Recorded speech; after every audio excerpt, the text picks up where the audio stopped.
Have you ever felt stuck in your growth journey, wondering how to build resilience in the face of challenges? Or maybe you're looking to shift your mindset and unlock your full potential. Well, if you said yes, then you are in the right place. Welcome to the Stretch Zone.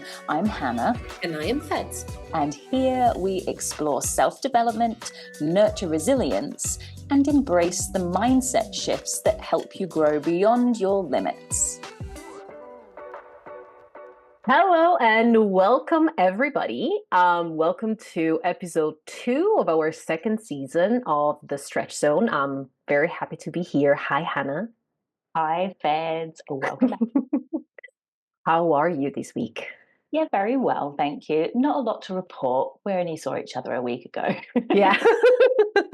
Same old, same old. I was about to say same old, same old. Yeah. Yeah, I guess it is a good thing. And I think this is something that it's the polar opposite of what we are going to talk about today, because we are going to spend a little bit of time talking about all those cringeworthy situations that we've all experienced when we moved to another country, when we moved to an unfamiliar situation. And the title of this episode is Lost in Translation. But in reality, we don't really want to focus only on getting the words wrong this time, right?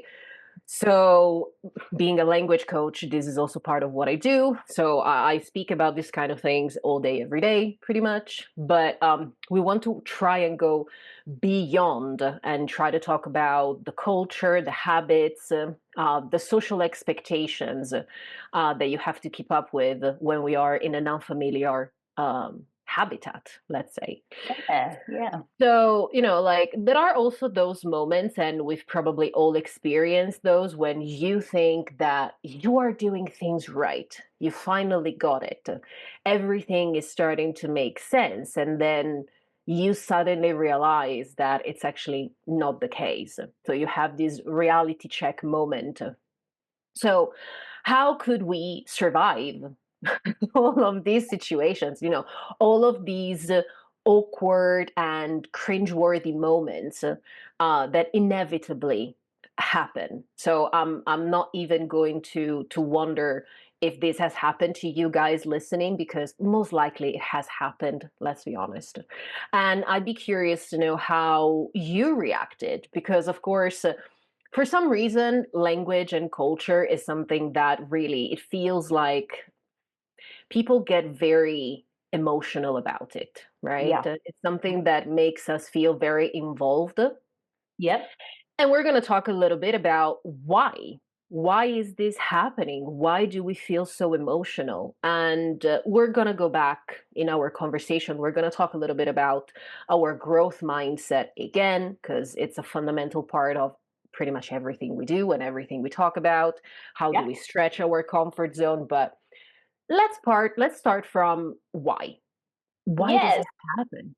Yeah, so I've been doing a little bit of research, but also it just comes from, experience doing it ourselves. And fundamentally, our brain relies on old habits, right? We build up habits throughout life to do everything that we do. So even learning a language from our mother tongue, learning how to eat our food. Different cultures have different ways of using different utensils, for example, or just using hands even. We learn how to walk across the road in a certain way. We learn how to drive on a certain side of the road. And our brain doesn't want to think too hard. Actually, every single time we're doing a new action, the same old action, it doesn't want to think too hard about it. It becomes second nature to us. And this is a part of our survival. This is part of our learning. If we constantly had to really think about the words that I'm using right now, this is my mother tongue. If I was at this age in my 40s, still having to really think about it, it would just zap you of energy, and you'd have no space for all of the things that we do in our world, in our life, right? So The very simple reason is we have habits, they're survival, but then we are pushing the boundaries of those habits when we enter a new environment. And as you said at the beginning, we're not just talking about having to move overseas. That could be for you, just for example, this weekend I went to a neighbor's daughter's first Holy Communion. I've never done that before. It was actually a new thing for me. Um, Growing up where I grew up in the south of England, we weren't Catholic. This was something new. I could take bits of information probably from past experiences. I've been in a church before. I've done similar things, but it was walking into a new environment for me. I knew no one. It was just myself. My husband wasn't available, so I just walked into the environment on my own. And I wasn't sure if I was going to have to do anything exactly. That's not necessarily the best example, but even as simple as that, walking into an unknown space Mm-hmm. can feel quite daunting, right? And the Mm-hmm. expectations. Okay, here's an example with that. I didn't know if I needed to bring a present. What kind of present is a useful thing? So I had to do Mm-hmm. some research on that. And even Mm-hmm. even when I offered the gift, I still felt a little nervous. Oh, have I done the right thing? Yeah. Just a side note, apparently my gift was perfect, but Good. I just researched it. and, Ah, and I felt nervous about it. yeah. You Yeah, want yeah. to make the right impression. It's about being accepted, isn't it? Us Yeah. humans want to be accepted. Again, it comes down to survival. If you're accepted into a group of people, a tribe, right? Back Yeah. to thousands of years ago, Yeah. then you're safe. You're safer. So this is like the real nitty gritty, deep stuff that we don't really think about. And then when we are walking into a cultural situation, there are so many layers to it. And Mm-hmm. so when we've moved out of our country, then suddenly we're we're thinking about different food options, the way that you Mm-hmm. eat, greetings. Like I mentioned, even being able to walk across the road and make sure when I was in Vietnam, you just keep walking. Don't wait for a space. You've got to keep walking. And if you do it correctly, you also do this with your hand. I mean, I look a bit like a penguin, but you do this with your hand. Say, I'm coming. And you start to pick up that by observing and looking, and you're just like, Mm-hmm. oh, this is the time. Just walk slowly. But I had to learn those skills to Yeah. survive to Yeah. walk across the road. Yeah. Can you relate to any of these things that I'm Oh my mentioning? gosh, yeah. Yeah, yeah, yeah. I was, when you were where you were talking about going to the communion. And I had this memory in my mind popped up because I was just smiling, and I was smiling because I thought exactly about like these cringe-worthy moments that I've had in my life, and I'm sure that I'm gonna have more. Yeah. Um, but I think probably the best example, and to be fair, it was my mistake because I mean, come on, we have the internet. I could have done a little bit of research. So, But so the story goes that I'm in Florida, and I was a very good friend with this guy who happened to be Jewish, right? And so his family is very friendly, and they invited me over for Passover. yeah. I, now, I was born and raised in Italy. I've never had Jewish friends, so I'm not familiar with the customs. I'm not familiar with the holidays. Like I literally had no idea whatsoever. When I moved to Florida, I lived in an area where a lot of people were Jewish. A lot of the guests in the hotel where I used to work were Jewish, and so I had to get used pretty quickly to a lot of things that I they were brand new to me. And so they were so nice. They were like, "Oh, please come over. We would love to have you. You can be our guest." Um, and so I asked my friend, and I was like, "Okay, what can I bring?" And of course, he was like, "No, no, no, you don't have to bring anything." And I was like, "No, come on, I'm Italian. I have to bring something. Italians just don't show up. Like, I need to bring." "No, no, no, no, don't bring anything." Now, as an Italian, my first thing was, I'm going to bring something to eat, right? And I don't know why in my mind I thought, now I'm not going to bring wine. I don't even know if I'm going to be drinking wine, which we did. And we also drank a lot of wine because there was a Okay. toast every 2 minutes, but I didn't know that. And so I don't know why I had this thing. I was like, oh, I'm going to bake a cake. Oh Okay. my God. It was the worst decision ever because Passover, part of Passover is, well, especially if the Jewish family is um, religious and they really do it according to the books. Yes. You should not be having anything that is made with grains or yeast.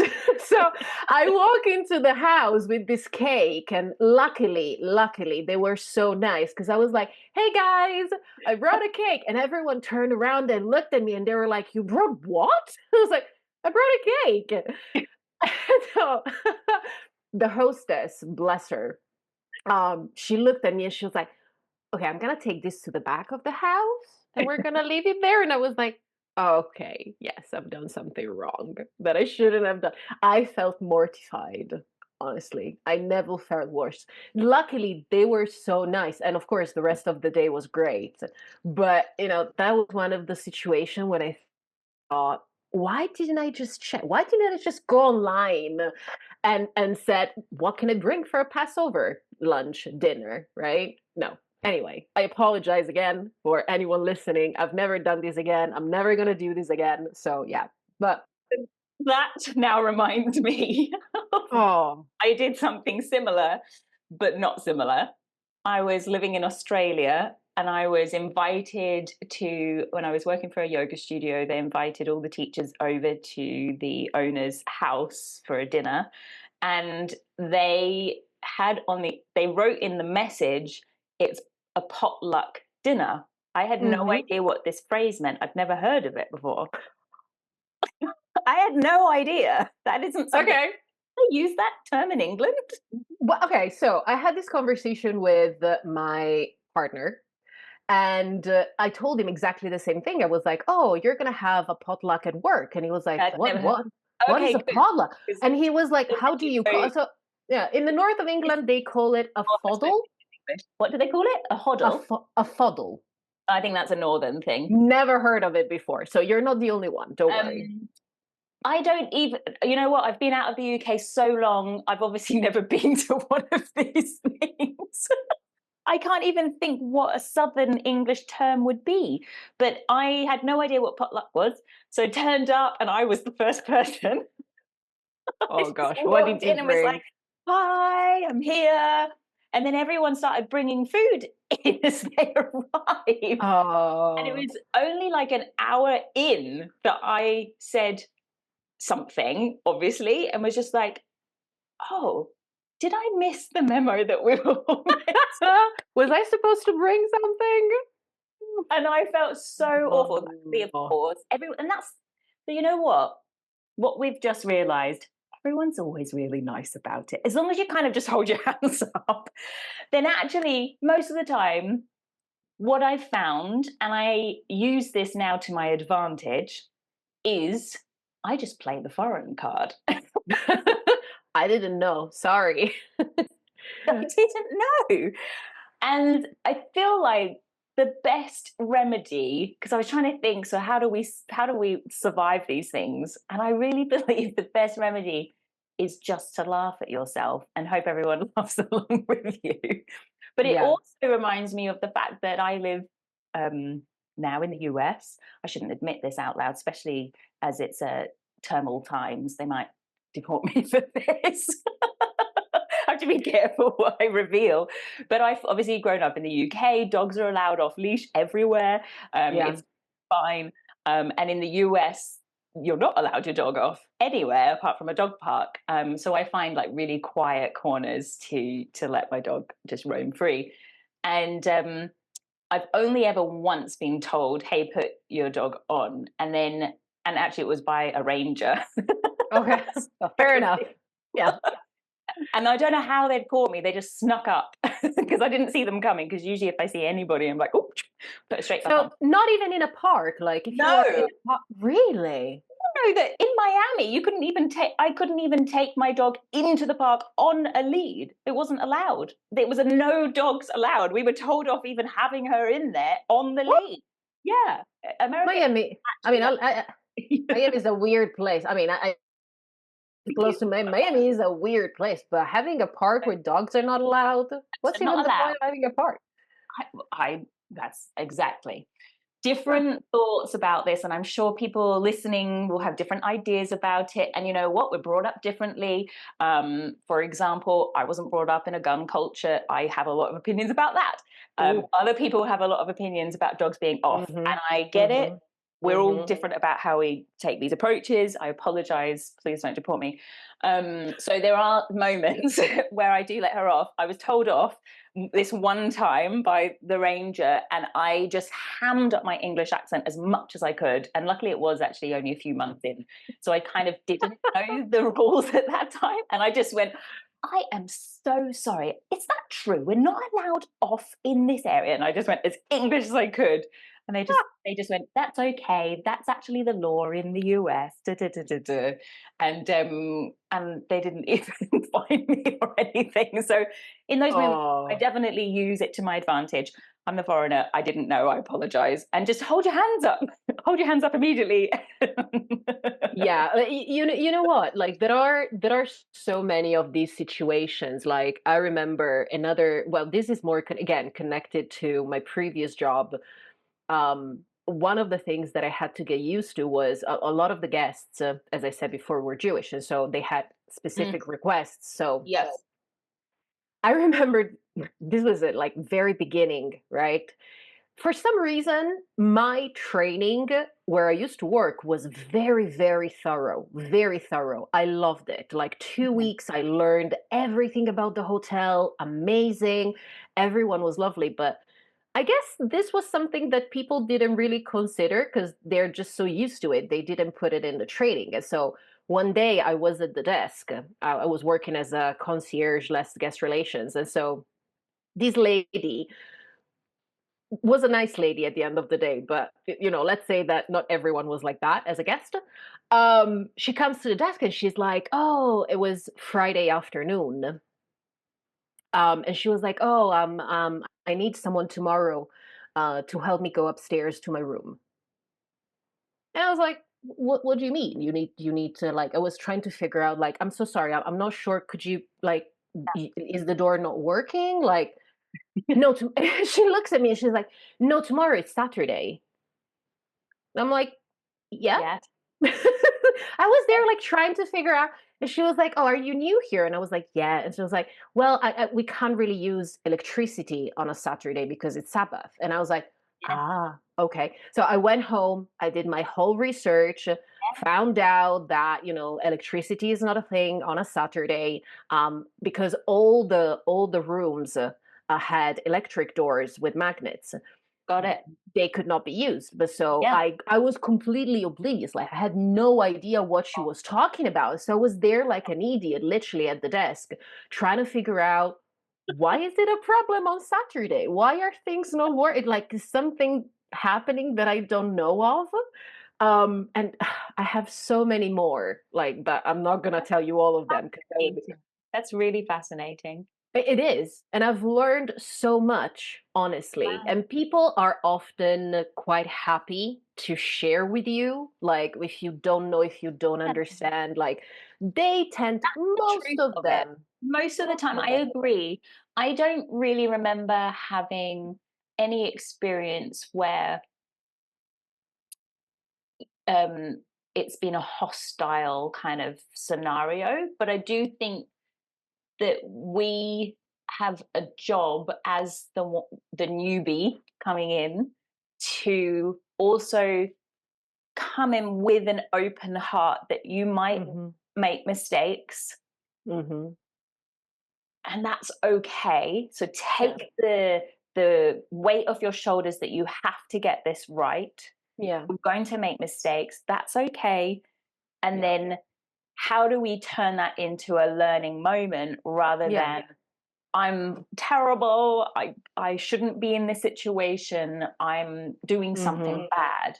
Because how do we learn new things, you know? And actually, most of the Mm-hmm. time, other cultures really do embrace the person that is willing to learn and to be open to the new. Mm-hmm. Mm-hmm. Most of the time, Yeah. it really does depend on what you're trying to do Yeah. and how you approach it. You know, I guess it depends a little bit on the approach. The in my experience, the hardest thing is if you are, for example, when I was in Florida, I was working there Mm-hmm. and I had a job position that required quite a lot of diplomacy. I couldn't Yep. say no. I People just automatically assumed that I had to know everything, right? Okay. And so that was the challenging part for me, like learning a lot, a lot of stuff, a stupid amount of stuff in a very short period of time.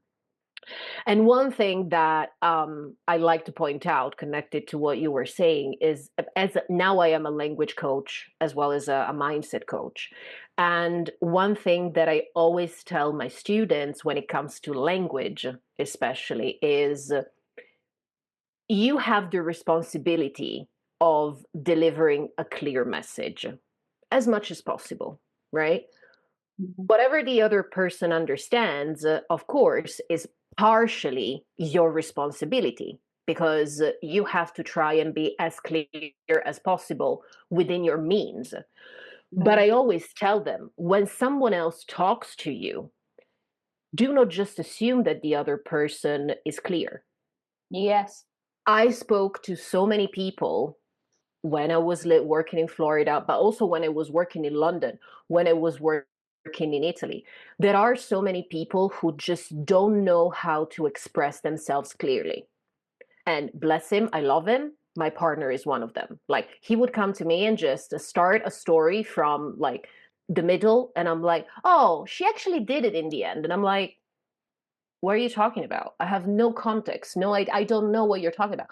And this happens in many different situations. So if there is a language barrier, it is your responsibility to try and be as clear as possible and try to be as attentive and listen to what the other person is saying. But don't just assume that the other person is going to be clear because you may have a lot of issues in that sense. I think that's such good advice, Feds, because I totally and utterly see your point that it's so true that we do have a responsibility as the newbie walking into a new environment to not then just expect, well, I am the foreigner, therefore just give me everything. You do still have to do some research, try to get some basic understanding where you can. And also, it Yeah. just reminds me that maybe some things are too big, like to Yeah. just walk into a situation and Yeah. expect that everyone's going to do whatever you kind of want them to do. Yeah. Maybe it is that you just take stepping stones into those types of situations. I'm trying to think of an example. I might have to come back to that of when Yeah. I've had to approach that kind of scenario or situation. I was Yeah. also, I must say that I also was reflecting on something that I just said, that walking into an environment, if you're genuinely open as a person, taking responsibility as a person, then on the whole, most people are really open and warm and giving to you. I do want to acknowledge that obviously I am a white woman walking into a lot of environments. So I understand hmm that just that in itself is something that hmm needs to be mentioned. hmm That most of the environments I've sort of put myself in obviously have already been an easier environment from that Yeah. perspective. Yeah. In that sense, like that's the same situation for me. I think because I do what I do as a job, it comes a bit more natural to me to be a little bit more critical in that sense because I often work with people who come to me and they say, "Oh, I really want to make sure that I am clear, I am accurate."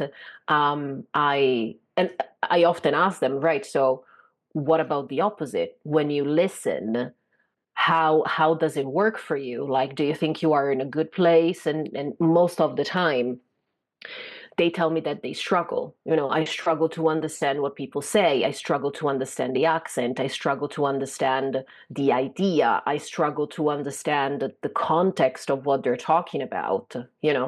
And so going back to what we were saying earlier, what I was saying earlier, it's 50-50. I have the responsibility to be clear and to listen, but Yeah. you on the other side, you have the responsibility to be clear as well. Because if you don't tell me things in a way that I can understand, is it my fault if I don't understand? Like, this is something that we often forget. And if you start acknowledging when it's your fault, let's say, in inverted commas, and when it's not your fault, it makes your life so much easier. And it makes it easier also to laugh at yourself when you are Yeah. trying to get out of those situations, because you're like, hey, I'm listening. I'm trying to understand what you're trying to say, and I have no clue because it doesn't make any sense. Yeah. You know? I was also thinking about a time. I absolutely agree with you. And then the other thing that can be really useful to remember is that sometimes there's just a workaround. Mm-hmm. So maybe the first try, you're not getting it. You're not on the same page. There's not enough understanding Mm. or enough Mm-mm. listening going on either side. And so, what I think putting myself in these new situations has done is that it makes me more flexible and sort of able to think outside the box or to sort of accommodate certain scenarios. And I was just thinking, for example, when I used to live in Vietnam, I remember, and I would take a taxi or a motorbike taxi, a seon, and I would have to say my address. And so I Vietnamese, obviously, Mm. and I'm someone that didn't learn the language. I do apologize. Um, I never thought I'd be there for 3 years. I thought I'd be there for 1 year, and I just learned the basics the whole time. Very, very, very difficult language. I have an awful lot of respect for anybody that did the reverse. Vietnamese who learned English, incredible. Yeah. A bit like Chinese as well. Very tonal language, so really, really difficult. And so I would try to say my address in Vietnamese, and I would say it 20 times, Yeah. And they couldn't get it. and they would never get it. And then so I just learned how to direct them. So I would not just physically point, but I actually learned how to say, for example, straight ahead, ditang, ditang. Okay. I Let me still see. remember. Or turn around, will I, will I? Good. That's good. So they could understand those simple words Yeah. to me. Yeah. Yeah. But it was also because I'm able to direct at the same time. So Yeah. it's the action with me trying to vocalize it, and we would get there. So Yeah. after sort of trying it a few times, I'd sort of say it maybe 3 times, they wouldn't get it. And then when we finally get there, they'd then repeat my address that I'd said 20 times. And they go, It's oh, like, oh, that's what I said. but but Find that workaround in the end. yeah.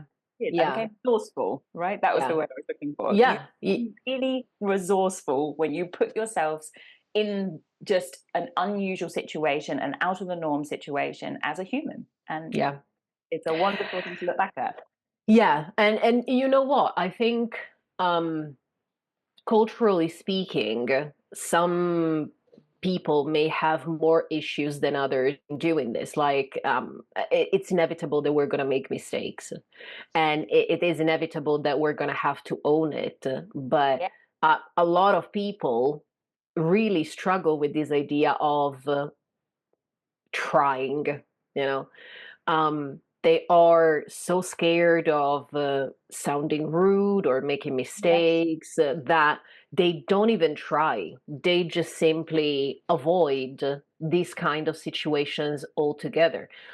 The problem is that, of course, if you don't try, you will never learn. You will never be in a situation where you can actually learn something. So, Again, I work with a lot of clients who they often come to me and they're like, who I normally don't speak during meetings because I really don't want to be disrespectful.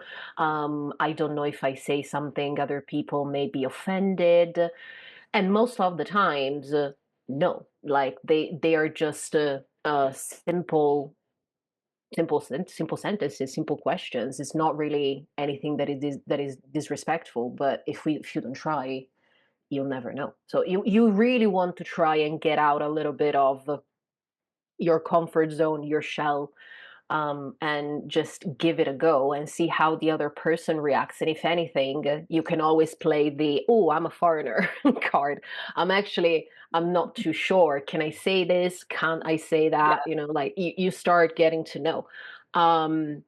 Language wise, there are so many nuances that are very, very hard to yeah, learn unless you yeah, try.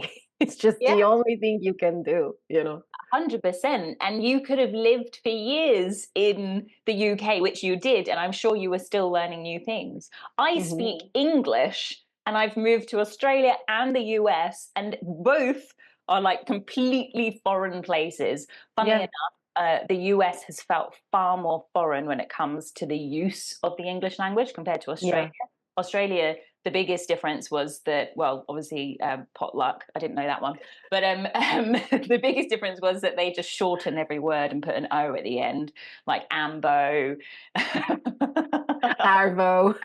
Just everything, Jono, everything that they can shorten, they will, and they'll put an O at the end. But you get that really quickly. Yeah, yeah, yeah, Time the language between the UK and yeah, Australia was very similar compared to moving here. And just even so, some words are different, but just the use of the English language moving to the US, that I remember the first 6 months was quite challenging for both hmm, my husband and myself. It was much more of a culture shock when it comes to language than I ever anticipated. And yes, especially because I've grown up, watching loads of US shows and TV and stuff. So that's yeah, one of the biggest surprises, was that sort of real feeling of, God, this is not the UK, this is not Australia. yeah. What do they mean right now? I don't know. Yeah. Yeah. And I mean, thank you for saying this. And I wish every single person who is learning English would listen to what you just said, because I speak about this every single freaking day with my clients.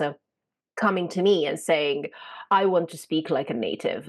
And that pisses me off so much because there's no such thing as learning how a native speak. What does that even mean, honestly? And so knowing, and when I tell them, listen, English speaking people don't even understand each other. Yeah, I They don't don't. understand a Scottish person most of the time, or an Irish person. I have to like tune my ear in. I quite often don't get it right away, and Yeah. over time I'll get it easier. Yeah, but there is this idea that, oh, just because you are a native speaker from an English speaking country, then you automatically understand every single person, every single word under the sun if it's in English. Well, you didn't know what potluck is. I did not. So exactly. So, this is when I realized that the awkward moments were not awkward anymore, Right. because I started realizing, hey, even people who were born and raised in an Yeah. English speaking country, they struggle to understand each other. So it's okay. It's all good. We are all learning. Yeah. And it's something that I'm experiencing now that I am back home. Okay. Language wise, um, there are some, well, language wise, I'm all right. There are Sure. some words that I don't understand, but it's mostly slang that Yeah. came out in the last 5, 6, 7 years, 10 years, and I'm like, I have no clue what you guys mean by this. Yeah. Like, I literally don't know. But also, getting back to old customs, habits, a way of thinking, it's like the reverse of what I've been doing. And so it's actually quite challenging because it could happen both ways. You Totally. could struggle, you could have these cringe moments even in your own country, simply because maybe you are just not used to it anymore. Yeah. Yeah. And so I try and laugh about it, although sometimes it's just I get pissed off. That's really what happens. But I really In the try and laugh. moment, we may not laugh immediately. No, But no. really, But it's then it, like the number one thing to get to as quickly as possible, you've got to turn it into a laughter moment. yeah. The And best like remedy. the best thing you can do is honestly tell the story to someone else, Yeah. because you actually make it, well, you kind of start seeing whatever happened from a different perspective because you are outside of it. It's like watching a sketch on TV and Yeah. you are describing whatever is happening. And so, when I talk to some of my friends in the UK or some of my friends in America and I tell them whatever happens here, it becomes a joke. It's a parody of itself, really. Yeah. And let's just remind ourselves why this is important. Why do we feel awkward and cringy? And I'm doing a physical thing. If you were able to see me, I'm actually getting small because that's what physically feels like it's happening. We become small when we feel embarrassed in a new situation. And why do we feel embarrassed? Human nature wants to belong. We want to be together. We want to survive.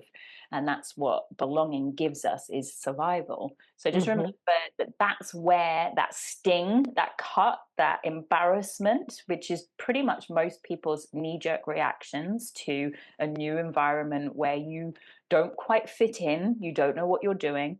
It's okay to have that as your initial reaction, and having those feelings of cringe, of embarrassment, is also okay in our human life. Hmm. It's really okay. And if we can be okay with that, it's just going to build resilience as a human. It's going to ultimately build a sense of belonging because you've put yourself out there. And most of the time, most people will just get along with it, have a laugh and a giggle with you, or they'll teach you and guide you and put you under their wing, and you have a choice Yeah. whether you want to do that or not, go along with them in that Hmm. environment. And then that creates much more freedom for us as a person.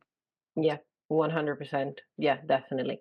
And at the end of the day, whether it's language or a cultural situation like what we talked about, the attitude is pretty much the same. You tried, you made a mistake, you own it, you ask a question about what went wrong and how, and you just take a good laugh at yourself. And I think a lot of people struggle with this idea. Like we are constantly bombarded with this idea that making mistakes is wrong. Yeah, Making mistakes is the only way, really. And the sooner we realize that, the better it is for everyone. absolutely. If we can own it fast, that's kind of that's the motto here. Own it Yeah. quickly. Put your Yeah. hands up, own it. As I said earlier, everyone has a different approach to this because it's easy to say, "Oh, just own it."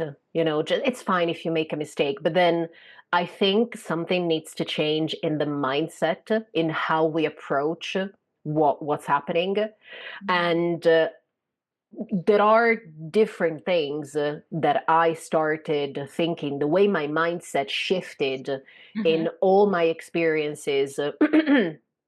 There was a constant development.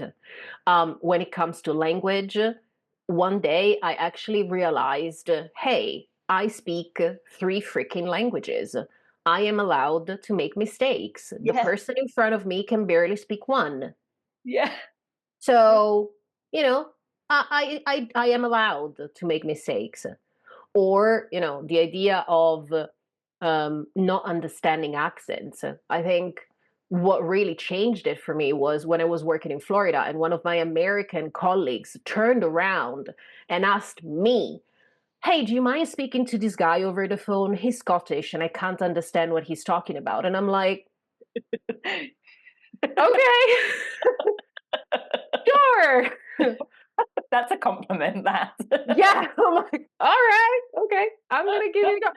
So, if you really need to put yourself out there and look with a bit more of a critical approach at what everyone is doing. Like celebrate making mistakes, but also celebrate what you are good at, what you achieved in that sense. Yeah, You know.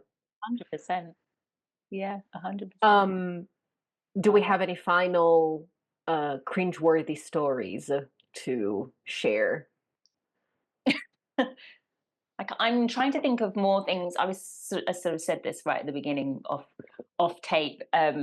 I remember a lot more scenarios where I was almost a little horrified at certain things that have happened or happening around me. But and I don't necessarily always know when I put my foot in it. I'm not going to always know, and maybe that's part of it as well. Like for some people, that could be a fear in itself, just not Yeah. even knowing that you've made a mistake, and that is a scary thought. Going into a new environment, thinking, "Oh, well, that went really well," but actually behind your back, you know, it wasn't good what you said or did. Hmm. Hmm. Um, and who knows, there could have been lots of moments like that through my time living overseas where I've absolutely put my foot in it and this English person's done what. Whoa. Yeah, I have. And it is Ah, what it is, I'm afraid. yeah.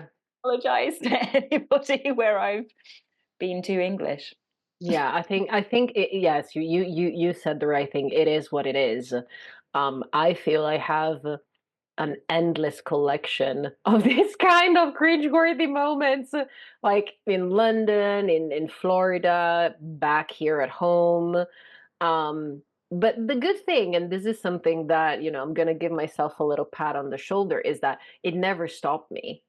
No. Like, even though I'm thinking, I remember like 3 days after, probably a week after I moved to London, um, I was so proud of my English because I had always been the best in class, and so I was like, yeah, it's gonna be fine. I'm gonna do this. I'm gonna do that. I'm gonna find a job, whatever.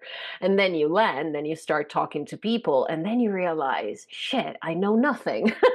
But it didn't stop me. And a week after I moved to London, I was living in this apartment and the boiler broke down. And so I really wanted to be proactive. And I was like, I'm a strong, independent woman. I'm going to call a plumber. What I know is a plumber now Okay. because I didn't know how to translate the word plumber. And Yep. so I just went on Google back then on my laptop. How do I say? In Italian, we say idraulico. Okay. And so I put idraulico. And so I found the translation was the adjective was hydraulic, which has nothing to do with a freaking plumber. And so I ended up calling a hydraulic engineer. And I was on the phone trying to explain to them, please, our gas boiler broke down. And this guy was desperately trying to make me understand that they didn't do that thing. And I was like, oh, okay. All right. And so when my flatmate came back, honestly, it was hilarious. He was like, what did you do? Who did you call? Like, I wanted to try. I wanted to be useful. I wanted to be helpful. So now I know that a plumber is a plumber and I will never, ever forget it. It's here. So yeah, I guess my main message in all of this is go make mistake, make a laugh, and just And have fun. sometimes, actually, once you've sort of put yourself in a new situation that you didn't expect to happen, and you might not have. I've just remembered something. You have just remembered Uh, something. there When we go. in Vietnam, I remember, I pretty much spent all my money on having my hair done, having my nails done, and having massages. They were incredibly cheap, and that was just what I spent all my money on. I had no other vices at that time. Didn't have to buy a car. Didn't have to, I just had to put a roof over my head. And so I, I remember going to this beautician once, and I was going to have a bikini wax and a facial, and I thought you'd do one and then the other, but I did everything all at once.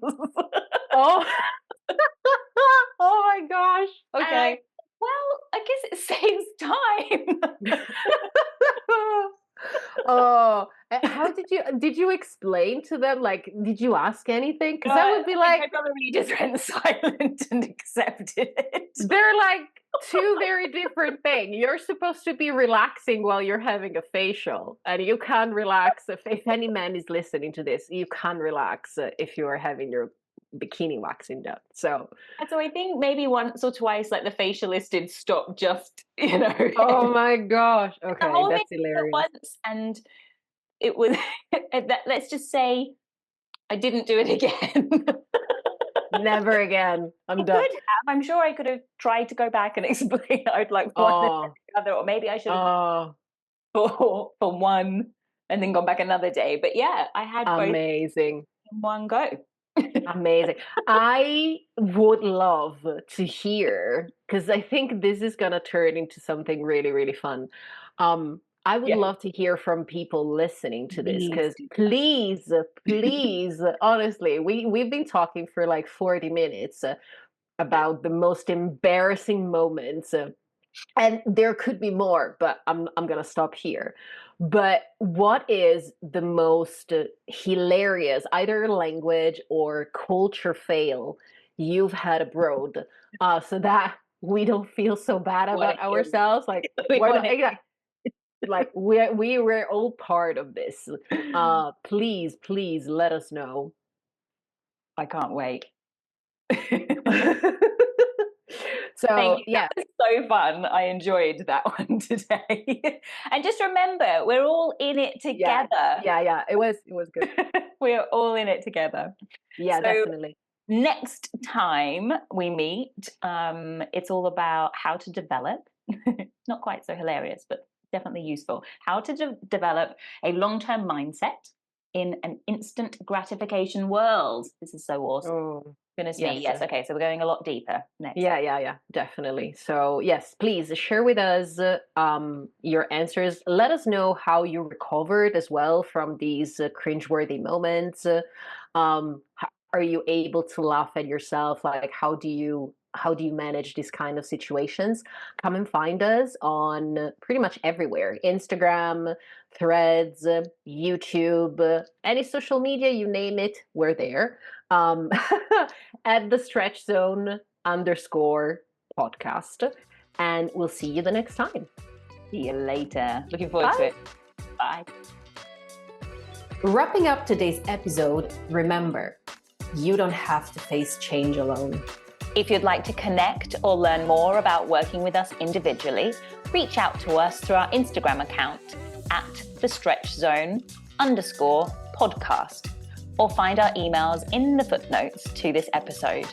We're here to support you on your journey, each in your own way. Thanks for tuning in to today's episode of The Stretch Zone. If today's discussion resonated with you, remember to subscribe, leave a review, and share the episode with anyone who might benefit. Until next time, keep stretching beyond your comfort zone.